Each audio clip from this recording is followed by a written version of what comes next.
The black citizens of Boston have had the right to vote since 1764. The fight we waged to abolish slavery developed the skills of political organizing and the use of pressure groups for social and political change.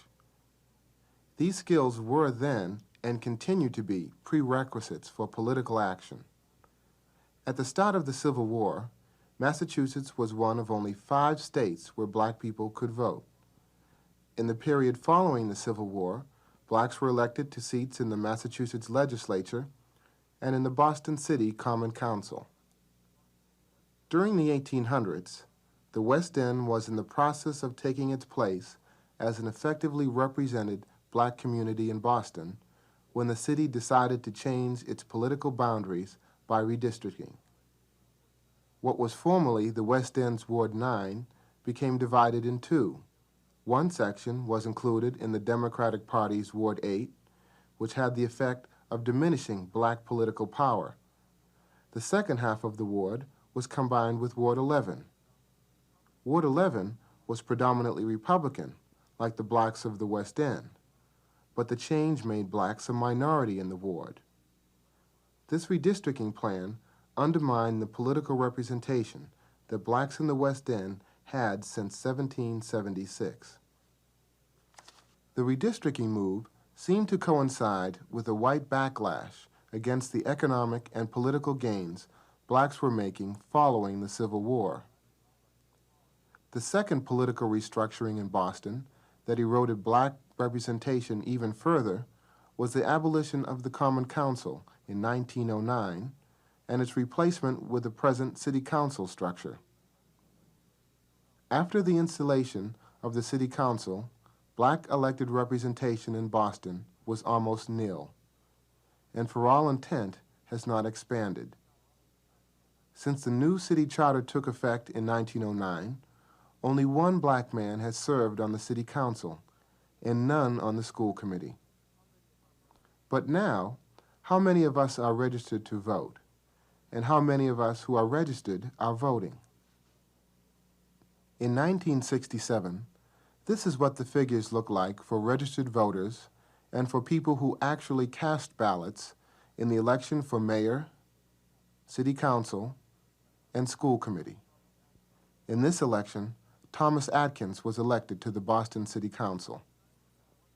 By the time the 1971 elections were held, 7,000 more black Bostonians were registered to vote. The disappointing fact is that with an increase of 7,000 black voters, only 400 more people actually turned out to vote. In 1975, the numerical picture grew worse. There were over 6,000 fewer registered black voters and an equal decrease in blacks casting ballots. Inevitably, none of the 3 black candidates who ran for office were elected.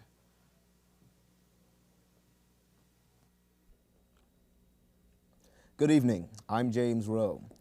The November elections for the City Council and School Committee of Boston were a bitter defeat for all who saw the need for black representation in Boston. Many political observers felt that all the necessary factors for a successful black campaign were present.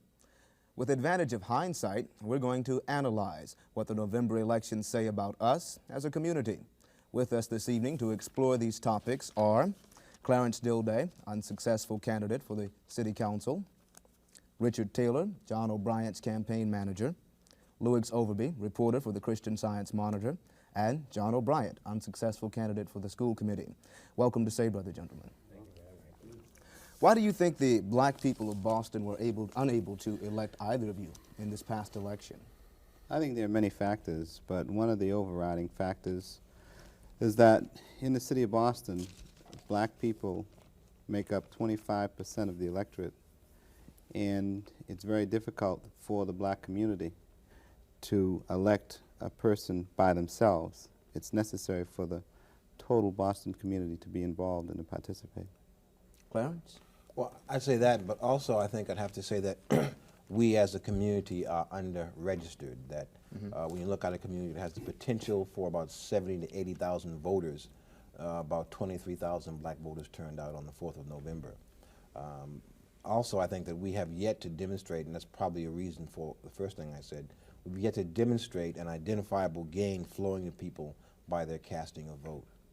Richard, you were John's campaign manager. Do you share the same opinion or have a different view? Well, obviously, I think both of those points are good ones. I found, too, that it was also very difficult to piece together a structure in the black community.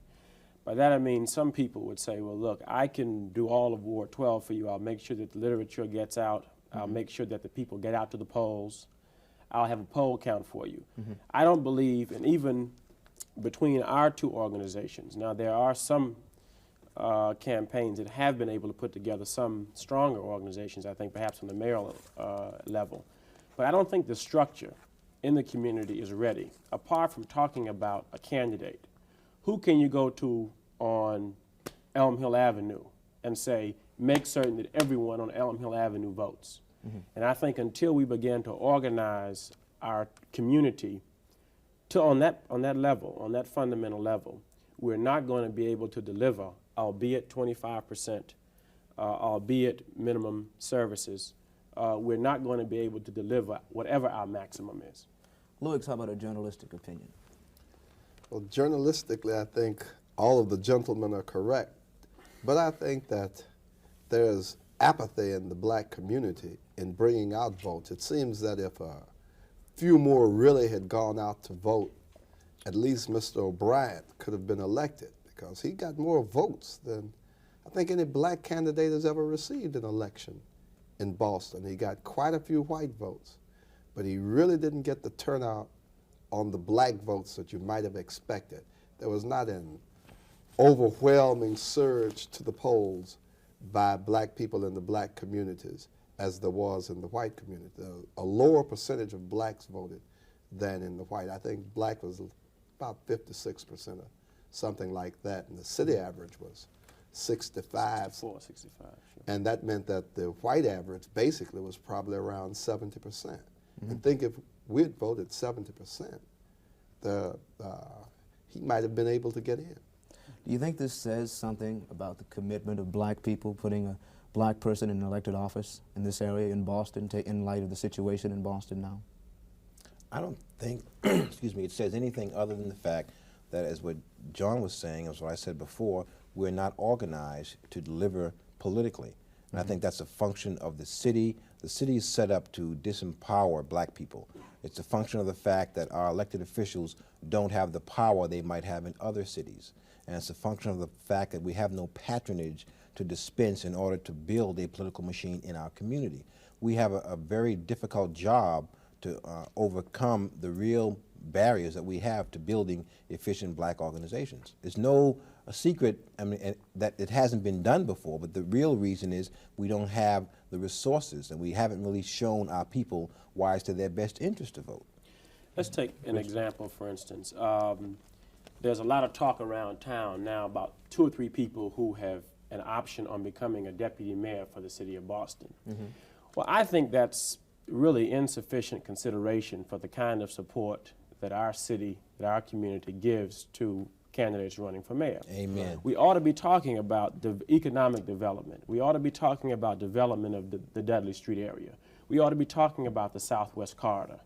We ought to be talking about the Roxbury Action Program areas, John Elliott Square. We ought to be talking about, when we deal with some kind of political leverage, economic development in the community. And I think that our sense of what is involved in a political election and what can be gained from a political election is not very clear. I don't think our agenda items are prioritized, and I think that goes back to leadership.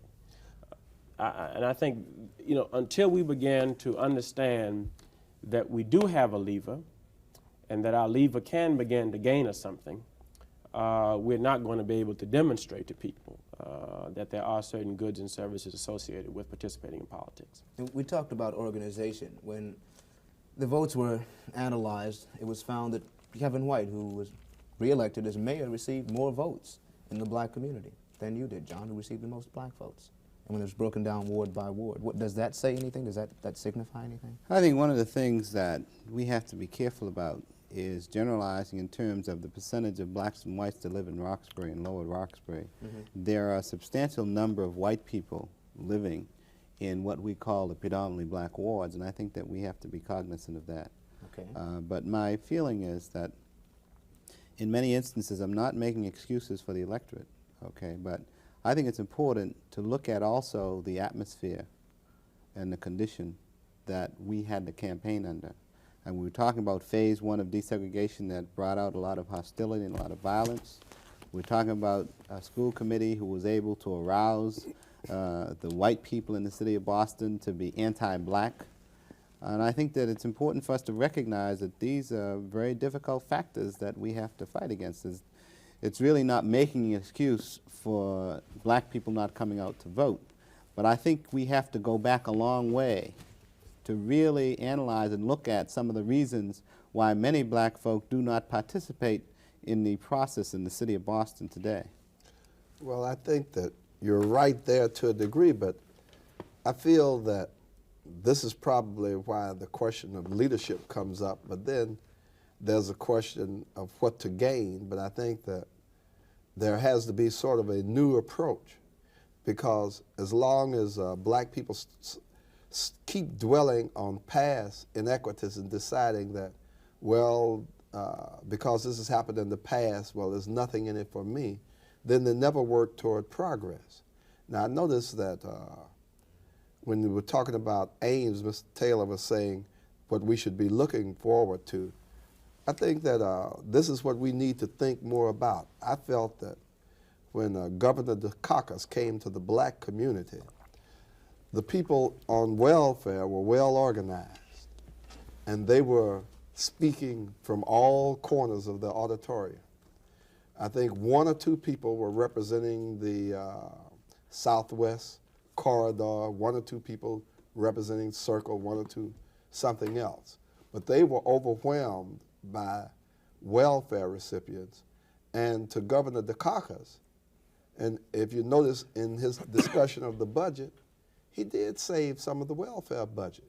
And to him, it would seem that this will pay off my debt to black folks and give them what they want. Now I can go on and deal with my other constituents. You see, I can't agree with you, Louis, because there are more white folks on welfare than there are black folks. And he cut the welfare budget to death. And I don't think that that meeting had any impact on him whatsoever. You know, and I feel that I think we need to get back to what Richie was talking about in terms of what are we demanding from politicians who come in here to get our votes. As you pointed out yesterday, there's a percentage of votes that the mayor got. Do we have that percentage of jobs? And I think that's what we need to look at. Kevin White got 23% of his vote from the black community. And I'm talking about the black community, not just wards 9, 12, and 14, but parts of Ward 17, parts of Ward 18, parts of Ward 13, parts of Ward 10, parts of Ward 11. If you look at the black precinct citywide, 23% of his vote came from the black community. We ought to get 23% of the city jobs. We ought to have at least 1 person on the BRA board because there are 5 vacancies, 5 holdovers. The deputy mayor thing ought to be a foregone conclusion. That's just peanuts. People ought to, on the first chance they get, call City Hall and call the mayor's office and say, we want the percentage of jobs equal to the vote that we gave you. 23% of his vote. All right, what kind of, are you 2 gentlemen continuing your organization? To me, the reason that you have this fragmentation is there's a lack of continuity. In other words, people get excited over an election. 2 years from now, there'll be 2 different candidates running for these posts. People have to sell themselves on them first and then go into a new organization. And so there's no continuity, and the people kind of lose out and don't remember the people. But what do you have to remember. offer to get people to stay within the organization? Right. Well, maybe you have to offer get into these other things. I don't know what you can do, but if you're going to deal in politics, you'll have to deal in the idea that there's going to be a gain for this work that is being done. Yeah, that's good and easy to say, and I'm trying to do that. I'm not committing myself to running, but I have committed myself to continue what I've been doing, working throughout the community. But what do you give a person as a reward for working a number of hours to help organize the community. We don't control City Hall patronage. We don't control State House patronage. And there is State House patronage, contrary to what folks might believe. But we don't control these things, and we don't control the great foundation bequests. We are beset on all sides by a system that wants to keep us from organizing. What I said we have to do, and it's a very small step, is to make an ongoing concerted effort to register black folks as much as possible, to have registration by mail, that we ought to make it as easy as possible for folk to register, and then hope they'll come out. But I think there's a real fallacy that was put to rest in this past election. The saying was always going to be said that it would rain on Election Day, and therefore black folks wouldn't come out, and if it didn't rain, black folks would come out in droves. Well, it's not true. There's a lot of work that has to be done, but going back to what Lewick said, John and I have just run campaigns, and to varying extents, we have deficits. We also have to make a living. For us to do something and to make it worthwhile for other folk to do something, we've got to be able to take care of our own selves and also to give people some compensation or what have you for what they're doing. White folks don't organize in a vacuum, and we can't expect us to do this. You know. I'd like to come back to that point later. You ran in an election that there was a mayoral election, this past election. Now, in an off year when the mayor isn't running, because he runs for every 4-year term, and city council and the school committees for 2-year term, do you think you might have had a better chance if it had been an off year? Richard, perhaps as a campaign manager, you could best? Well, no, I would tend to think, particularly with Kevin White running, that we would probably have a better chance.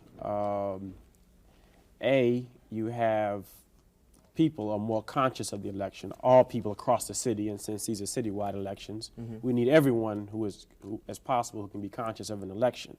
So I would think overwhelmingly that we would probably have a better chance with a mayoral election. Because more people come out during that time? More people vote, more people we think will be sensitive to issues, and particularly in this case, we had the mayoral election, we had Clarence running, and we had John running. Our argument was that if you wanted to vote for John, if you went to the polls, you certainly would vote for Clarence. Maybe you would vote for the mayor. If you wanted to come to the polls for Clarence, you certainly would vote for John. You may vote for the mayor. If you were in the community and you were voting for the mayor, we would assume that you would cast 2 other ballots for Clarence and for John. So the argument is that there were sufficient incentives to get people to the polls, one of which happens to be the mayor's election. You know, the other question, the other side of that is, if some of the issues were changed, okay, were we not as sensitive to a black on the committee, regardless of what the blacks' positions were on education Then you think or that on was a busing? factor? Well, I think it was. We found, without a doubt, that every place that we could get John into, we took John to some of the deep seats of Dorchester. If John had a forum and if John had an audience, those people would walk out of there persuaded. Because they were so sensitive to the busing issue that once we started talking about quality education, and he not only was the best candidate, he was the best speaker of all of them.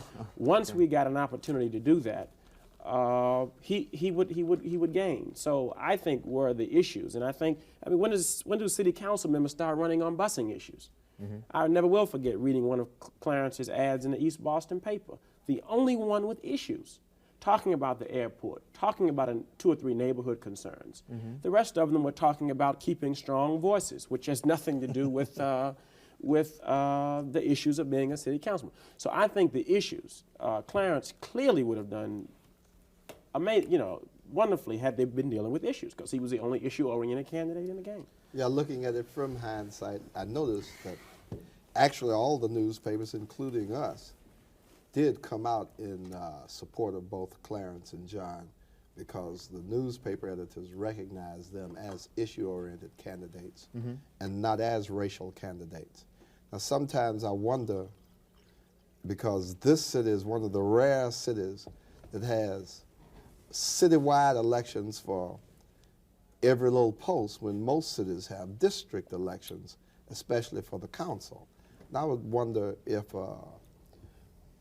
people who are from Boston would think that a district election would have made it possible for them to get on more than I don't think a there's any citywide question. election. And I think the Senate seat is an example of that. The fact that we now have Bill Owens in the Senate Redistricting? Yes, redistricting to a point where you organize a district where it is possible for a black person to get elected. Guaranteed? Guaranteed, yes. But see, that's fine. And as I look at the problem, I think there are external things of which that is, but there are internal things. And the problem of redistricting, the solution of redistricting, does not solve the problem of our people becoming more active. It does not solve that problem. It circumvents that problem. It goes around that problem. It goes up under that problem. Sure. And I think there are some things that we still have got to face in our community that are going to somehow bring our attention to the fact that redistricting may occur, it may not occur, but somehow we have still got to participate. Clarence and John, would either of you consider running again in 1977 after this past election? I would consider it, but I have to have a lot of things different. One thing, we ran on a very much underfinanced campaign. We really didn't have, I think it was alluded to, the support in the community that we'd like to have. Certainly we got 85% of the folks that came out to vote voted for John and I, but we didn't get the groundswell of folk out to vote who need to vote. And unless we could get some indication of that, I wouldn't run. And probably equally as important is the sense in the city has to be less polarized. If you look at Tom Atkins' vote in '67, he got probably 3 or 4 more times as many white votes as he did black votes. And that's got to be the kind of atmosphere, or I think I can say neither John and I will ever win so long as busing and racism occupy the major focus of any kind of political campaign. How about you, John? How do you feel? Well, you know, I tell people time and again that any time a qualified candidate runs, it's a sacrifice. It's a sacrifice because it's thankless in one sense, and it's a sacrifice because it takes a lot of time, energy, and effort. Excuse me. I cannot make any commitment at this point to run again, primarily because with all the energy and effort that we put in and the amount of money that we had to spend, we ended up with about a $7,000 deficit. Now, $3,000 of that is a personal loan that I took out under my name, which I'm responsible for paying money back to the bank every month. And I just can't afford it. I have a family, I have 5 children and a wife, and I just can't afford to take my own personal resources like that and commit them to a campaign. So I really have to give it a lot of thought, and a lot of it also is going to depend upon how the court suit comes out around the at-large method of electing people to the school committee. That will also be a factor in my decision. With that in consideration, if there were a black political organization that was designed to provide funds to assist candidates when they want to run for office, to help them, to organize the black community, to do some of the things that Richard has talked about, is there such an organization in the process of being considered? Well, I think the Black Political Convention has tried this on several occasions, but the Black Political Convention just has not gotten the kind of community support that is necessary for such an organization to survive and to be successful. I have to go back again to the kinds of things that Clarence was talking about. You have to have something to offer people. You know, people are people, regardless of whether they're black, white, or otherwise. And although we have some very basic social and emotional issues that we can deal from, it's also necessary to have some kind of patronage. We need to be in positions of power where we can have jobs to offer, where we can have a carrot, if you will, to put out so we can begin to form some organizations. When you look at Mayor Daley in Chicago, when you look at a Kevin White in Boston, they don't get these organizations just by waving their hands. They're in power positions and they use their power to develop. And I think that at some point, if we don't get that kind of power, we need some kind of resources, because you need full-time paid staff to continually work on this. You can't get people to volunteer to organize. Jimmy, maybe I'd ask Rich Taylor, suppose that you could get a grassroots group that would be willing to work and try to raise funds and do things like that to support black candidates. And you seemingly have been one of the most effective, since I've been here, campaign managers that I've seen. And actually, Clarence also had a very effective manager in Tongolese. But both of you sort of seem to know something. Do you think that you would really be willing to work to try to help that kind of group too? Well, I tell you, I think all the comments before about the time and energy, but I'm still fairly young, and I guess I can go maybe 2 or 3 more times. These men are sort of tried, and I think they can continue, but they've got different considerations. I think really the financing, I think we could probably work. I mean, I would have no problem saying right now an account could be arranged to start working over the next 2 years for John to run again. That's one level, and that can be done. We can get people to do that. But the other thing which concerns me most of all is going house to house, going block to block, speaking to people, what I really call, and people who've been here chronologically and are citizens, but who still have transient mentalities, who still do not have some loyalty to the city of Boston, who do not have loyalty to the community of Roxbury. We have got to begin to develop the fact that, yes, you may be from the South, yes, you may be from the West Indies, yes, you may be here in school for 5, 6, 7 years, but we have still got to participate in the political process. And going over that and over that and over that, and out of that coming up with that captain on Elm Hill Avenue who we can go to on our chart and say, that is the man or woman who will organize Elm Hill Avenue for the things we want to do. In your opinion, gentlemen, briefly before we close, what do you think that black people can do? What can we do to heighten the political sophistication of black people in the Boston area and perhaps the state of Massachusetts? You can equate, excuse me, a vote with a tangible benefit like a job, with a contract. If we're going to talk about politics, let's realize that business and politics in a capitalist society are one and the same. If you're not politically strong, you will never be strong business-wise or financially. That's got to be made known to black folks. John, you feel the same way? Well, I agree. I think there's no getting away from it. You have to have power. If you don't have power to work from as a base, it's going to be very difficult. And as you can articulate a lot of things, but if you don't have the resources to do those things, it's going to be very difficult to do it. I think there's an historical point to those points are well taken, and that historical point is that for years, people in Selma, people in Montgomery, and people in other parts of this country spent a lot of time ensuring the fact that we could vote. And we need to make certain that those efforts, those historical efforts, are not in vain. Lewis. I think that there does have to be a commitment to the black community, to the idea that blacks have to have some kind of leverage, and they cannot get leverage if they're not involved in the lawmaking process and they're not involved in their government, which makes the rules by which they must live.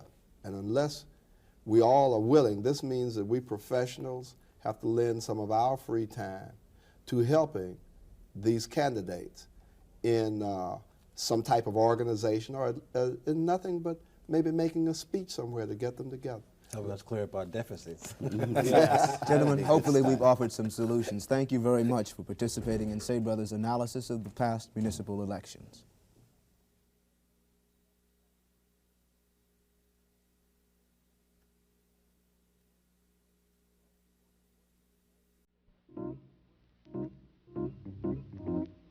After more than 100 years of prolonged struggle, black people finally won the right to vote. In order to maintain that right and make it work to our advantage, we must first register to vote. Since last November, all little city halls have opened voter registration offices. These offices are open from Monday through Friday from 9 a.m. to 5 p.m. You are eligible to vote at age 18. However, if you are 17 now, but will be 18 by the next election, you may still register. You must be a resident of Boston in order to vote in local and state elections. If you're a newcomer to Boston and you register before the last day of registration, you will be eligible to vote in local elections. College students can be considered local residents and are eligible to vote in local elections, provided that they are not registered in their home states. If you register now, you will be eligible to vote in the upcoming national election. When you go to the Little City Hall in your community to register, be sure to take along some kind of identification, such as a driver's license, a copy of a birth certificate, or a college ID. The registration form you will fill out asks for general information, such as your name, address, date of birth, and occupation. If you knowingly place false information on the form, you can be fined not more than $1,000 and spend not more than 1 year in prison. You don't have to re-register unless you move to a new address. The election department mails a census form to registered voters every year. If you have been dropped from the registration list, you will receive a notice and an omitted listing card.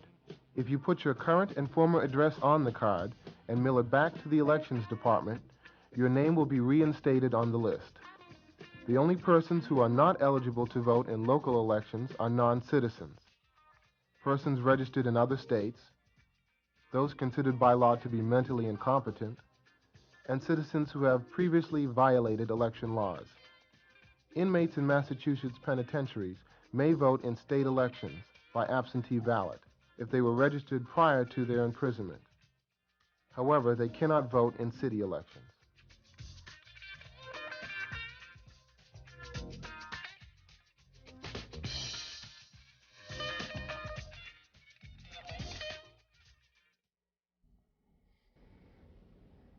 As you know, 1976 is a presidential election year.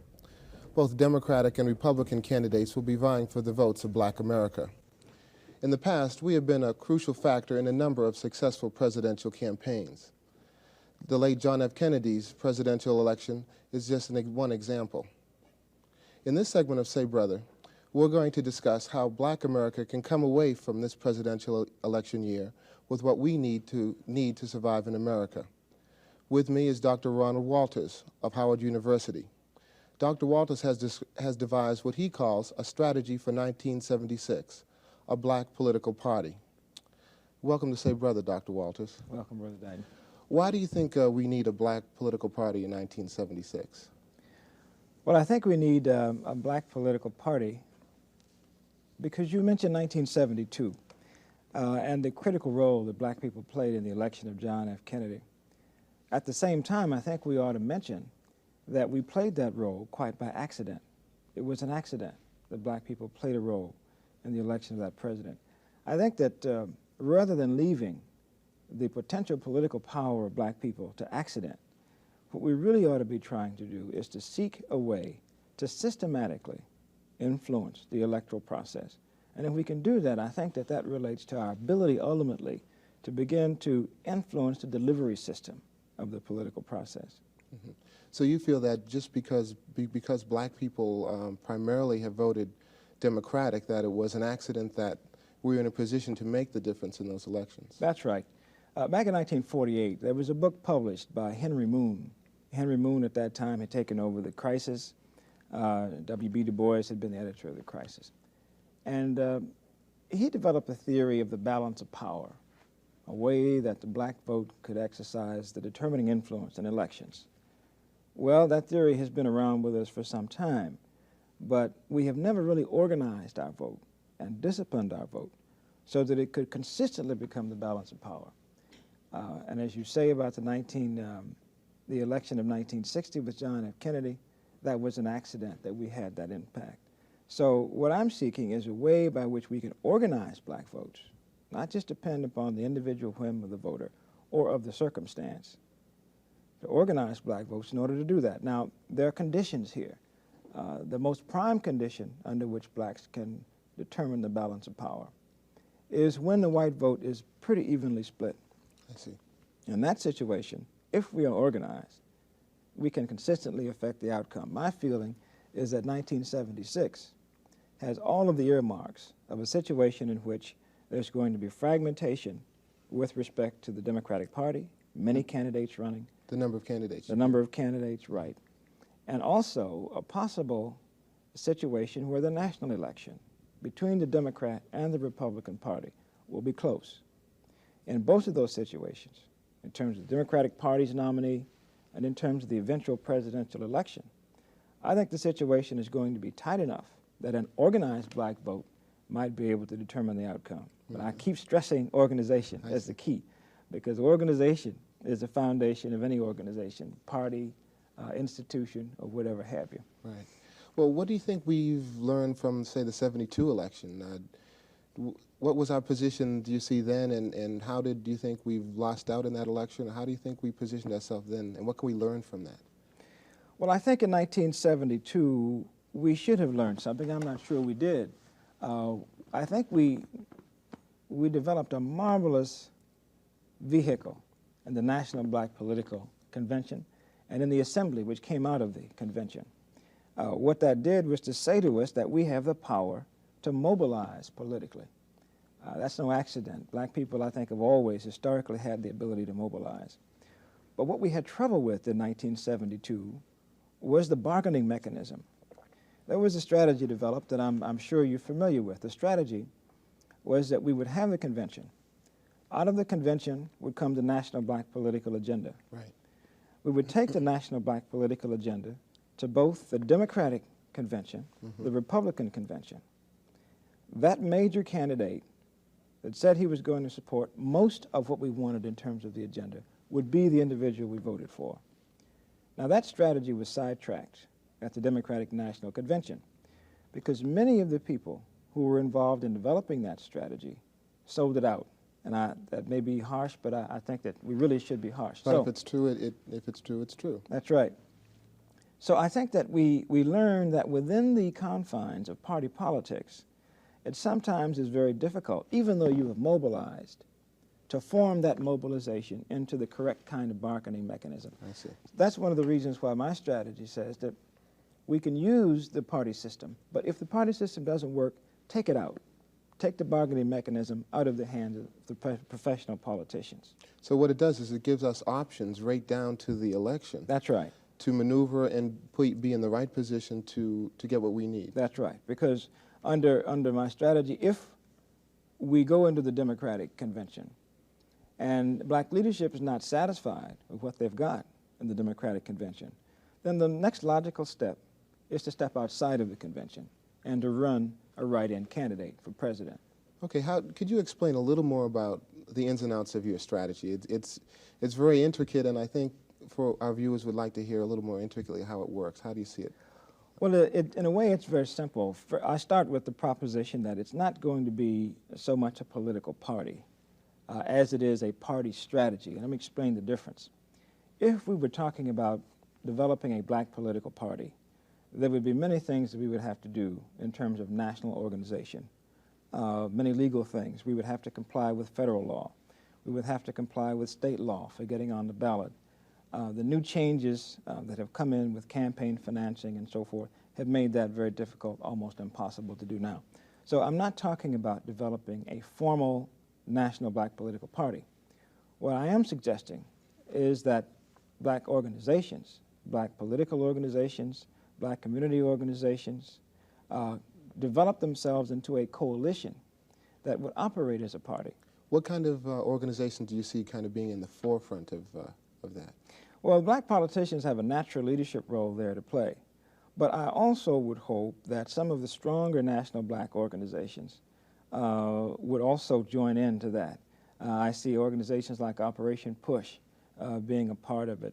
I see some of your stronger professional groups that have stood outside of black electoral politics coming into it. Like your social workers, your lawyers, right, your lawyers, your social scientists, these groups that have stood outside of politics coming into it. It's very interesting that some of our strongest organizations, NAACP, Urban League, it's very difficult for them to enter forthrightly into political activity. Right. They position themselves as being neutral. That's right. And I think we lose something. I think we lose something by having our strongest organizations historically to take neutral positions. It's a very critical time in the black community. I think we need some leadership, and we certainly need our strongest organizations to be much more direct in terms of presidential politics. So I see that this coalition forms the basis of a party strategy. And out of that would come a steering committee or a council of people who are committed to moving together. And looking at what we learned from 1972, I think one of the problems was that we left the entire mechanism to professional politicians. Right. And that's why I'm suggesting that you have a community input. Now, I would hope that that group would suggest that someone run for president. That individual would not run in all the primaries. It's too expensive, the black community doesn't have the money now, and so forth. That individual would run in order to sell a program, to get some visibility, and to pick up ballots for a second ballot try at the Democratic National Convention. Now, I say second ballot because of the rule changes within the Democratic Party.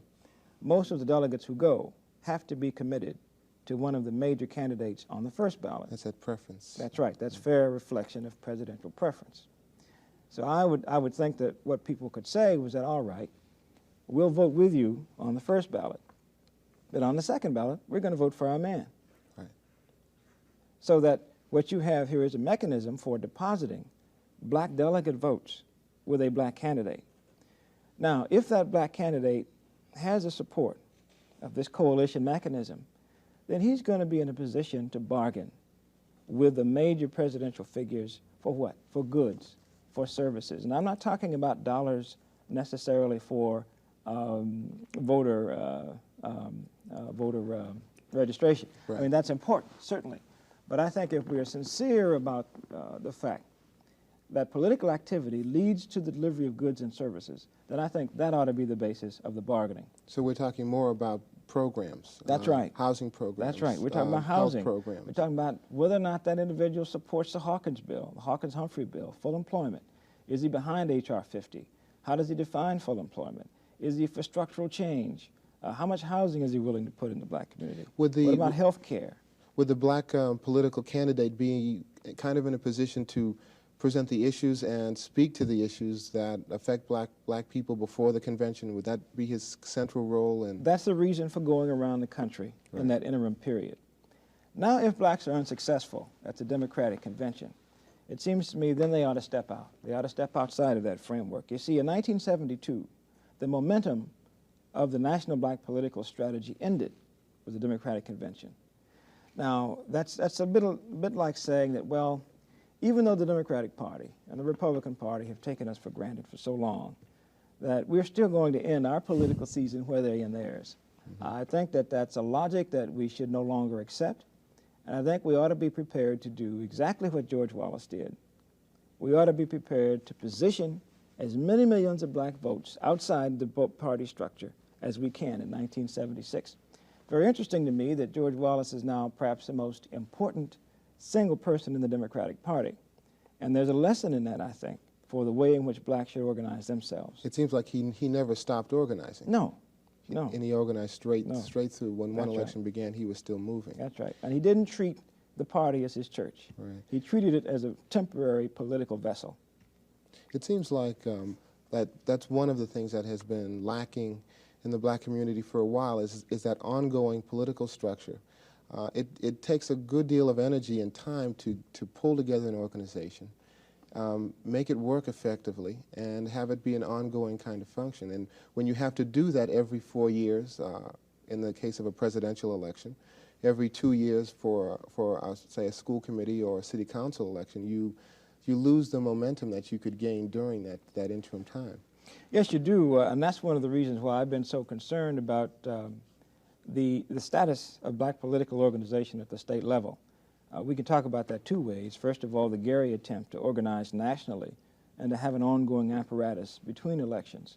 But the other level, of course, and in a way more important, is the state level. And I made a trip in June, May and June of this year. And what I saw was a surprising tendency on the part of blacks who were members of state legislatures not to come together in caucus, not to organize on a state level. And that's particularly important when you look at the flow of resources. The flow of resources now, particularly under revenue sharing, dictates that you're going to have a flow from the federal establishment down to the state establishment, down to the consumption level at the local government. If black elected officials, if black appointed officials, if community organizations are not organized in their states to influence that structure, it means that we're losing a tremendous opportunity. We're not really using politics at all. Exactly. It seems when, as you say, when larger amounts of money are now going to be disseminated on that level, it seems like organization on that level is crucial. Extremely critical, extremely critical. And you find the most spurious reasons for not organizing. I asked many black elected officials, well, do you have a caucus or do you have a statewide organization? And they say, well, you know, our position is such that we have egos and we, well, I accept that some people have a sense of importance about what they're doing because their jobs are important. But I would hope that not only black elected officials, but appointed officials and community organizations would begin to see that they're really working in the common interest, not in the interest of any one person. Who do you think would be some good candidates for the black third party?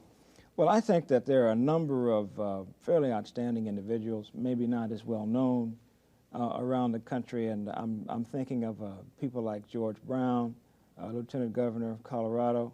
I'm thinking like Richard Hatcher. Certainly, I've watched Richard Hatcher over the last 2 years, and he's a man of tremendous integrity, I think. I've watched several other people who are not black elected officials at the community level who would make tremendous outstanding candidates who are not very well known. For example, who are you Julian thinking? Bond. Well, I was thinking of some individuals around the country who run community organizations, and if I mentioned their name, nobody would know them, so it really doesn't do any good. I see. Here is a chance, I think, to look below the level of the individuals who are ordinary household names. It may be important that you run a name under certain circumstances, but I think it's far more important to run somebody with a sense of integrity, to run somebody who believes fundamentally that politics is to be used to affect the condition of the black community nationally. And if you can determine that you have such an individual who has a proven track record of involvement, then I think you ought to run that individual as opposed to somebody who just has a name. I see. It seems like a basic component of your strategy is, or it seems like it would be, the ability to turn out the black voter. One of the biggest problems I think facing the black communities around the country on a national and a local level has been the ability to do that. Many black voters over the last 5 or 6 years particularly have been alienated away from the standard political process, the traditional political processes in the country. How are we going to approach that? How do we get the black voter who hasn't been voting to turn out, to come together behind it and support the strategy by going to the poll and putting his ballot in the box? Well, I think first of all you start at the level of candidates, and that's why I think that we were talking about candidates. If you get somebody exciting, Fannie Lou Hamer could be president. Fannie Lou Hamer could be our presidential candidate. If you get somebody important and exciting who people recognize, who's honest and has a sense of integrity and a long commitment, I think you start there. Secondly, I think that blacks have been alienated for 2 reasons. One, because they see the tremendous ineffectiveness of politics in their communities. That is, the spoils system just hasn't worked for us. And I think that alienates people from the system. I think that the other one, though, is that there is a general kind of malaise now with the impact of unemployment and many of the critical problems that blacks face. They don't want to do anything, politics, anything else. Getting people excited, I think, is a test of the democratic system. In one sense, we have to exercise initiative. We have to get excited. We have to believe that there's something to this that we can use it for. But secondly, I think the system, though, has to prove to us that it works. There's no sense in us getting excited unless people actually see some good coming out of it. And that's the reason why I am sure that politics for us cannot be an exercise in politics for politics' sake. But eventually we have to develop a mechanism for impacting on the system which delivers resources. It seems that many people who might not be voting are also very dissatisfied with many of the things in their own community and Yes. the kind of services that they get, the kind of education their children are getting, where their tax money is going to, particularly when black people see our tax dollars go around the world to do some things that seem to be very much against our interest. Or say, for example, the lack of aid that went to West Africa during the famine. These kinds of things. So that I think the issues probably are there to really motivate people, but I think that will be the test of us and the strategy that you talk about. Well, then they see the tremendous disorganization in our communities. You know, it's instructive to me that Gary and the politics of 1972, the Cary Convention, was a search for political unity. I still think, and in trying to develop this strategy, what I keep saying is that the various politicians in our community, elected, appointed community politicians, ought to continue that search and that theater for unity. Because I think there's nothing that turns people off quicker than seeing that the leadership is disorganized. And so that in that sense, we've got to look to ourselves as one of the sources of a tremendous alienation that exists. I'm sure that when they see our politicians going pell-mell after the Democratic Party, and the party promises $6 million, as it did in '72, for voter registration money, promises this, promises that, and then doesn't deliver, and they in effect have been sold out, that turns them off. So I think that we really have to continue the search for political unity, but continue it in new ways, in sophisticated ways. I think we've got to realize we're not going to come together maybe under the official umbrella of a party like we did at Gary, but that doesn't keep us from developing, say, temporary coalitions. Right. Striking, because it's the same rhetoric that we use outside of our community. Right. We say we're going to develop temporary coalitions. Well, it may be that we have to internally develop temporary coalitions, and we may have to come together maybe 18 months before the national election, develop that temporary coalition, and work an effective strategy up to it. It seems like another dimension of that strategy might be raising money on a small basis, on the local level. I'm really glad to have you here on the show today. It's been a pleasure to talk to you. And it'll be interesting to see over the next month how the strategy works out, to see if people start to adopt it and it starts to become something that will help us in the future. Thank you for being with us. My pleasure.